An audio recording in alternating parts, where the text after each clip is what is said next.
Après s'être réveillée, la femme découvrit qu'elle avait été projetée 20 ans dans le futur. Non seulement elle avait un fils beau et élégant, mais elle était aussi mariée à l'homme dont elle était amoureuse en secret depuis 10 ans. Une fois rentrée chez elle, elle fut encore plus stupéfaite, le salon était si grand qu'on pouvait y jouer au badminton, les meubles étaient luxueux, le dressing débordait de sacs Hermès et de talons au raffiné, sans parler des cosmétiques hors de prix. Tout cela était trop beau pour être vrai. Alors qu'elle s'apprêtait à annoncer cette bonne nouvelle à sa meilleure amie, elle découvrit qu'elle avait été bloquée. À ce moment-là, son fils rentra à la maison, couvert de blessures, et se montra très froid envers elle. Déterminée à comprendre ce qui s'était passé durant ces 20 années, elle suivit discrètement son fils jusqu'à l'école pour découvrir la vérité. Au début, tout semblait normal, une vie scolaire ordinaire, et les filles de l'établissement étaient toutes fascinées par la beauté exceptionnelle de son fils. Mais très vite, la situation dégénéra. Une bande de voyous s'approcha de lui pour lui chercher des ennuis. La femme pensa d'abord que son fils était effectivement victime de harcèlement. Elle attrapa même 2 barres de fer, prête à leur donner une leçon. Mais le chef des voyous révéla alors un secret choquant, même s'il rendait le garçon invalide, cela n'aurait aucune conséquence. Il suffisait que sa mère ne rentre pas pendant 3 mois pour qu'elle vienne aussitôt s'agenouiller devant son père et force son fils à s'excuser. Elle comprit alors, ce voyou était le fils illégitime de son mari. Depuis 20 ans, ce dernier traitait la femme et leur fils avec froideur, ne rentrant presque jamais à la maison et vivant essentiellement chez sa maîtresse. Autrefois aveuglée par l'amour, elle avait même supplié son mari de revenir, allant jusqu'à s'agenouiller 3 jours devant la maison de la maîtresse. En y repensant, elle ne put s'empêcher de soupirer, comment avait-elle pu s'abaisser à ce point pour un homme?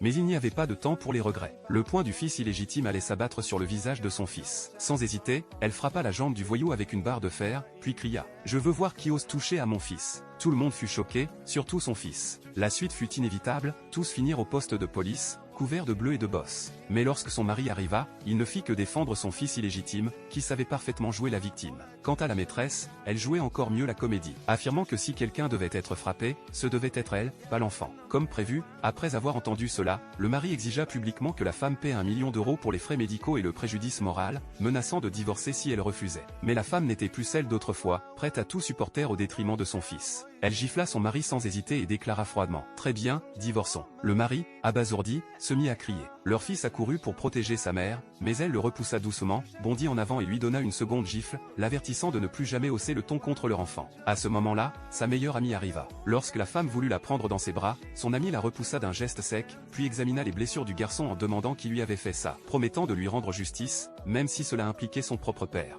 Instantanément, la famille de la maîtresse fut terrifiée, après tout, l'ami de la femme n'était pas quelqu'un d'ordinaire. La femme comprit alors que, toutes ces années, son ami avait discrètement protégé son fils. Mais, aveuglée par l'amour, elle avait ignoré ses conseils et fini par la repousser, déterminée à ne plus la décevoir. Lorsque son mari continua d'exiger qu'elle transfère la propriété de la grande villa à la maîtresse, la femme lui lança un verre d'eau au visage, puis l'insulta violemment, dénonçant son absence totale de honte. Après une tirade cinglante, la famille de la maîtresse finit par partir, humiliée. Ce n'est qu'à ce moment-là que son fils réalisa que sa mère avait réellement changé.